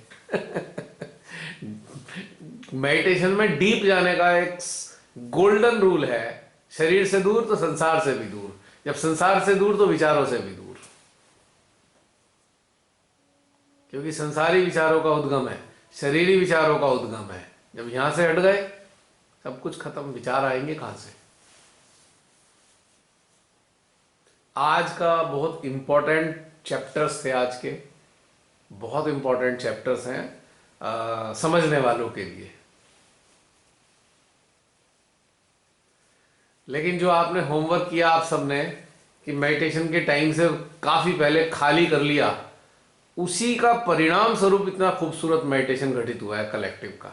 अब आप देख लो, पूरी कलेक्टिव की जो शून्यता थी उसने मेरे सिस्टम को मदद ही करी और ज्यादा डीप में जाने की। अब जैसे कि मान लीजिए एक कोई वाहन है और उसमें इंजन लगा हुआ है, और इंजन जब गाड़ी चलाना चाहता है, लेकिन उस इंजन के जो साथ में चीजें हैं बहुत सारी, पहियों में अगर पहियों के अंदर चेन बांध दी जाए गाड़ी के, तो इंजन तो पूरी ताकत लगाएगा, घसीट भी लेगा थोड़ा, पर वो अगर पहियों में चेन बंधी होगी तो गाड़ी ठीक से ज्यादा दूर तक नहीं जा पाती। जानी चाहिए 1 किलोमीटर, तो पता लगा वो 50 मीटर ही जा पाई, क्योंकि उसमें इतनी सारी चेन बंधी हुई है सारे पहियों में। तो कलेक्टिव का भी यही होता है। यदि कलेक्टिव के साथ में जुड़े हुए जो लोग हैं, अगर वो अपने संसार के विचारों में ज्यादा एंटेंगल हैं, तो जिसके माध्यम से कलेक्टिव को श्रीमाता ले जाना चाहती हैं, वो बहुत अच्छे स्तर पे नहीं जा पाएगी वो। इसीलिए बहुत से लोग ये कहते हैं, बार बार कहेंगे, कई दिन मेरे को आते रहते हैं मैसेज, हमें ऑनलाइन मेडिटेशन में जोड़ लो, हमें जूम सेशन में जोड़ लो। तो मैं उन्हें मना करता रहता हूं कि पहले आपको उस स्तर में आना पड़ेगा। मैं जोड़ता नहीं हूं क्योंकि मुझे संख्या का कोई लालच नहीं है कि 100 लोग थे कि 200 लोग थे, क्योंकि मुझे ये है कि जो कलेक्टिव जिस लेवल पे चल रही है उससे और आगे जानी चाहिए। और यदि कलेक्टिव में इस चक्कर में हम सबको जोड़ लेते हैं तो पता लगा वो एक खींचातानी हो जाएगी, वो कलेक्टिव जा नहीं पाएगी उधर, क्योंकि उनके अंदर के यंत्रों की जो स्थिति उस लेवल पे होगी नहीं, तो कलेक्टिव सूक्ष्मता का आनंद नहीं ले पाएगी। इसीलिए मैंने बहुत सारे लोगों को मना किया है। अब आप सब 6 महीने बाद भी अगर ये बातें सुन रहे हैं आप मेरे से, तो इस चीज को अंडरस्टैंड कीजिए कि आपको ऑनलाइन में जुड़ने का लालच नहीं होना चाहिए। ये सब आपको वैसे भी मिल ही रहा है ना वीडियोस के माध्यम से, क्योंकि आप समझो, आपको मजा इसीलिए आ रहा है कि इसमें इतनी सूक्ष्मताएं आ जाती हैं। लेकिन एक रहस्य की बात यह, सूक्ष्मताएं तभी आ पाती हैं जब कलेक्टिव का स्टेटस अच्छा होगा।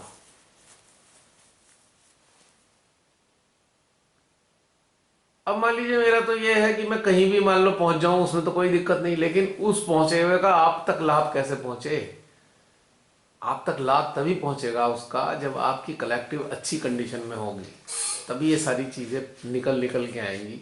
और वो ये जो बातें निकल के आती हैं वो आने वाले समय में, भविष्य में जो आप लोग आज देख रहे हो या सुन रहे हो या इससे गुजर रहे हो, तभी तो आपको आनंद आ रहा है, क्योंकि कलेक्टिव के स्टेटस को मेंटेन करने के कारण ही हो रहा है। यदि इसमें ऐसी फटाफट हम सबको जो कहे फट से उसे शामिल कर लेंगे तो मामला बनेगा ही नहीं, क्योंकि कलेक्टिव में जो भी मौजूद हैं, जिनकी चेतनाएं मौजूद हैं, अगर उनकी चेतनाओं की स्थिति अच्छी नहीं होगी तो कलेक्टिव भी अच्छी नहीं हो सकती। कलेक्टिव इतनी सूक्ष्म नहीं हो सकती, कलेक्टिव गूढ़ नहीं हो सकती। इसकी गूढ़ता आप सबकी चेतनाओं के स्तरों पर निर्भर करती है। अब जैसे कि शरीर अगर बहुत निर्बल है तो कितना ही प्रोटीन खिला लो शरीर को लगेगा ही नहीं, निकल जाएगा। और शरीरों को यदि वर्कआउट कर करके मजबूत बना रखा है ना, तो गेहूं भी अगर खिलाएंगे तो उसमें भी प्रोटीन भी मिल जाएगा, उसमें सब चीज मिल जाएंगी गेहूं से ही, अलग से प्रोटीन खाने की जरूरत नहीं। अब देखिए जो आम मजदूर होते हैं वो शारीरिक रूप से कितने ताकतवर होते हैं, हम लोगों से कितने ताकतवर होते हैं। खाना खाते हैं वो, ढंग से रोटी भी नसीब नहीं होती, क्योंकि उन्होंने शारीरिक श्रम इतना कर रखा है कि उनके शरीर ही उस रोटी में से ही सारे तत्व ले लेता है, प्राप्त कर लेता है सारे तत्व। तो ये इसकी इंपॉर्टेंस है। So this is very important कि कलेक्टिव की स्थिति अच्छी होनी चाहिए, तो और ज्यादा गूढ़ चीजें बाहर निकल के आएंगी, और ज्यादा गूढ़ चीजें आएंगी, और सूक्ष्मताएं आएंगी, और मजा आएगा। तो इसके लिए क्या करना है, मेडिटेशन के शुरू होने से पहले खाली रखना है अपने आप को, एकदम एम्प्टी, ताकि और भर सके इसके अंदर, माँ अच्छी अच्छी चीजें भर सके। अब माँ भरेंगी तो तभी ना जब खाली होंगे। अब भरे हुए सामान में, कनस्तर में क्या भरा जा सकता है भला? क्यों बहन जी, है ना बात सही? तो आपकी बात का जवाब दिया मैंने कि इस कारण से आज बहुत मजा आया कि आप में से बहुत से लोगों ने प्रयास किया होगा कि खाली रखें अपने आप को। हम कितना ब्यूटीफुल घटनाक्रम घटित हुआ। चलिए, आज तो आज था, आगे का पता नहीं, हमें तो वर्तमान में जीना है ना। आज का खूब मजा लिया सबने। और रोज के लिए कैसे करें? रोज जैसे रोज हम अकेले ध्यान कर रहे हैं, अब ये क्या बताने की जरूरत है, तब भी खाली रखो अपने आप को, करना क्या है? आज तो बहुत कुछ सीख लिया, आगे क्या करना है। भाई कलेक्टिव के लिए जो है वो इंडिविजुअल के लिए भी सेम है, क्योंकि आप ये भूल जाते हो कि आप इंडिविजुअल रह कहां गए अब। Now you are not individual entities, you all are collective entities. अब हो कहां इंडिविजुअल?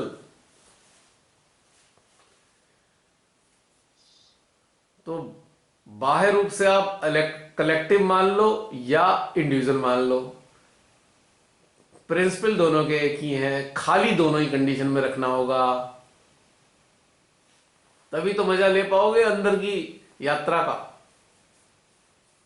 ये जैसे श्री माता जी हर वक्त चित्त में रहती है, सोते जागते, ऐसे ये जो हमारी कलेक्टिविटी ये भी चित्त में रहती है। हाँ, तभी तो ग्रो कर रहे हैं।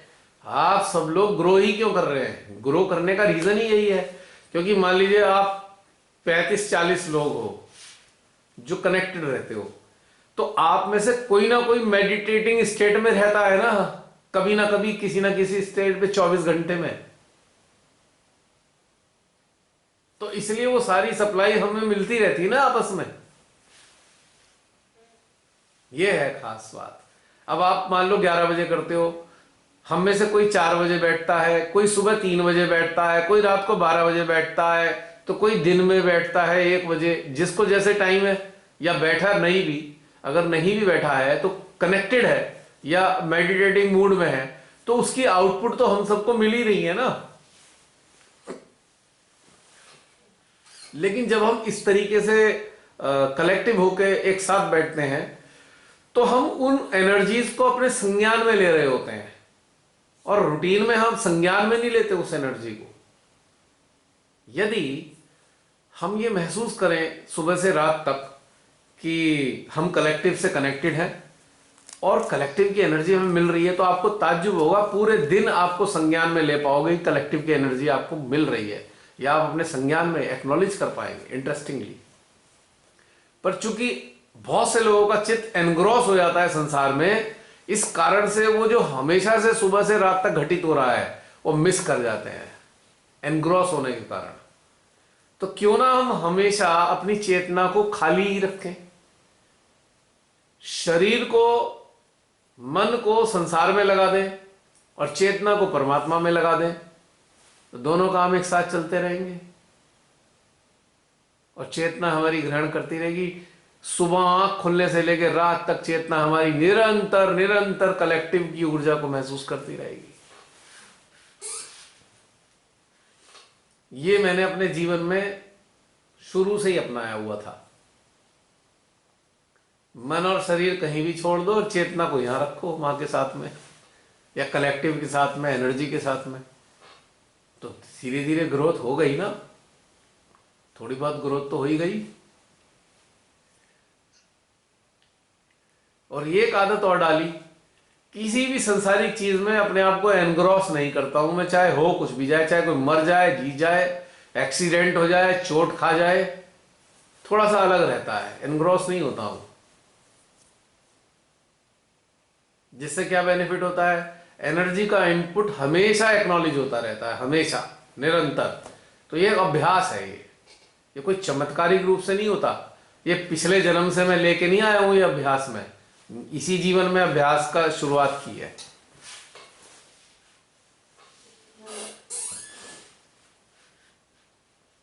अगर पिछले जन्म में सहयोग मिल गया होता तो कुंडली पिछले जन्म में उठ जाती ना, तो इस जन्म में तो मैं बचपन से ही मां को पहचान लेता, मां को ढूंढ लेता बचपन में ही, अगर मैं पिछले जन्म से ही कुंडली उठा के आया होता। लेकिन कई साल बाद आगे उठी है ना, श्री माता जी ने उठाई है कुंडली। लेकिन प्रैक्टिस रिफाइंड बनाती है, रिफाइनमेंट आता है प्रैक्टिस से, प्रायोरिटी से। प्राथमिकता, प्रायोरिटी एंड प्रैक्टिस, दो चीजों पे कंट्रोल करना होगा, या दो चीजों को मैनोवियर करना होगा हमें, तब सारा काम बन जाएगा। अक्सर मैं हमेशा लोगों से कहता हूं, meditation is not a miracle, it is a share practice. दो miracles may occur if you are in meditative state, but meditation is not a miracle. You will not get anything out of meditation. You may be refined if you be in meditation.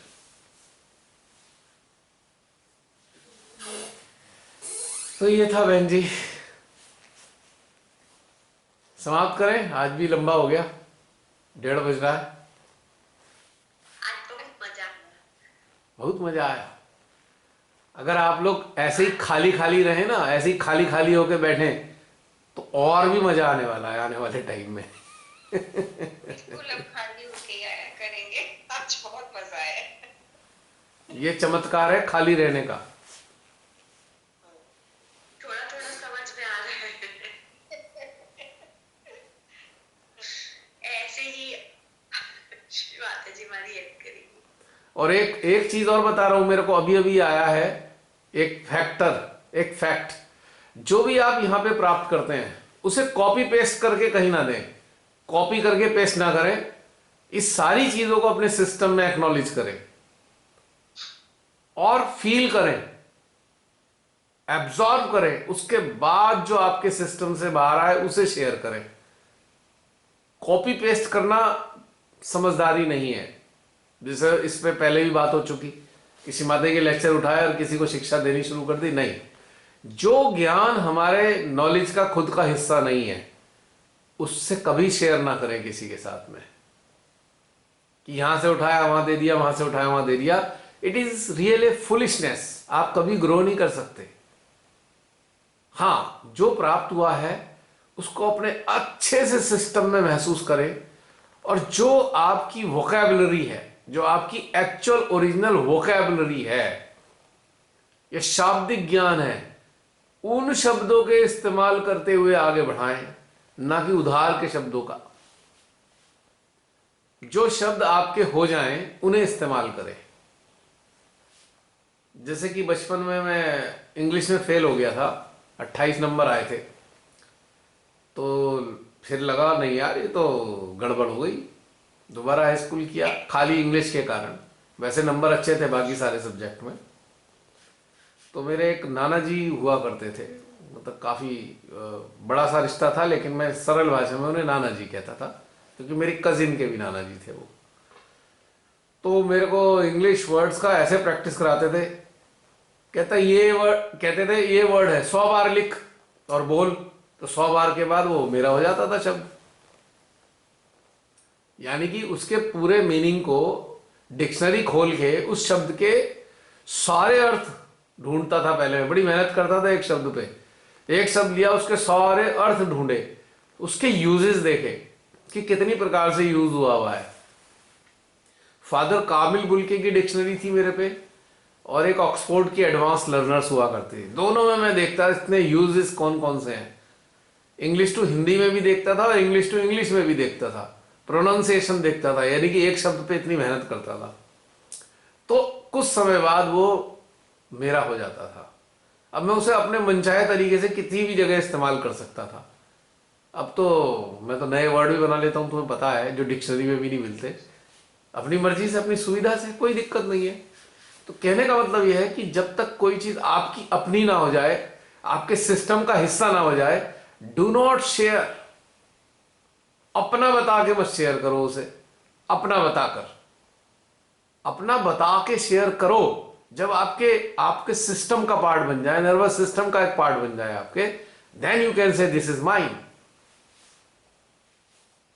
उठा उठा के परोसने से क्या होगा, ना जिसको दोगे उसे कुछ मिलेगा, ना आपको कुछ मिलेगा। दोनों रीते के रीते रहोगे। जिसे दिया है उसे भी कुछ नहीं मिल रहा, और आप जो दे रहे हो आपको भी कुछ नहीं मिल रहा। It is useless. तो अगर गलती से ऐसा हुआ है कभी, immediately stop that, immediately stop. ये आपकी अपनी एनर्जी को ह्रास करने का, नष्ट करने का एक तरीका। नष्ट कर रहे हो आप एनर्जी को, जो कमाया है वो माइनस हो रही है, यानी कि नेगेटिव मार्किंग शुरू हो गई। नेगेटिव मार्किंग यानी कि 1 घंटे के मेडिटेशन में आपने सपोज मान लिया कि 100 पॉइंट्स अर्न किए हैं, तो आपने उठा के कॉपी पेस्ट करके मार दिया, पता लगा उसमें से 20 नंबर कट गए आपकी कमाई में से। तो why to waste your energy and time? क्योंकि हमें रट्टू तोता नहीं बनना है, हमको माध्यम बनना है। माध्यम हम तब तक नहीं बन सकते जब तक हम खुद से एक्नॉलेज नहीं करेंगे, फील नहीं करेंगे, तब तक माध्यम नहीं बन सकते हम। तो हमारा जो एक सही बात तो ये है कि हमारा जो स्टेटस होना चाहिए वो श्रीमाता जी के माध्यम का स्टेटस होना चाहिए, ना कि यंत्र का। यंत्र तो अक्सर कॉपी पेस्ट वाले बहुत हैं, रट्टू तोते हैं यंत्र बहुत सारे। यंत्र का मतलब क्या है, पिछली बार ही बताया था ना, कि आपने किसी को श्रीमाता के फोटो के सामने बैठा दिया और उससे कहा भैया ये कह दे मां मुझे आत्म साक्षात्कार दे, तो बस आप यंत्र हो खाली। बट यू आर नॉट माध्यम। मां आपके जरिए काम नहीं कर पा रही है, वो तो अपने फोटो से, अपनी एग्जिस्टेंस से उसे रिलेशन दे दिया, तो उसके नंबर आपको नहीं मिले, बल्कि कमीशन मिला, थोड़ा सा नंबर नहीं मिले। लेकिन आप माध्यम बन के अगर श्री माता जी आपके माध्यम से कार्य करेंगे तो 100 में से 100 नंबर आपके, और आपको किसी को उसमें से कमीशन भी नहीं देना है। जैसे कि आप कोई जमीन खरीदना चाहते हो तो आप डायरेक्ट जाकर बात कराए मालिक से, तो पता लगा आपको कमीशन कहीं नहीं देना पड़ रहा।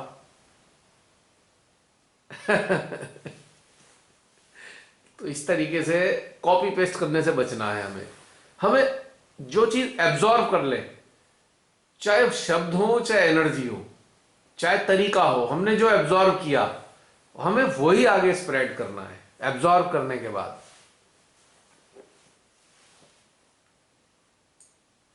Got my point?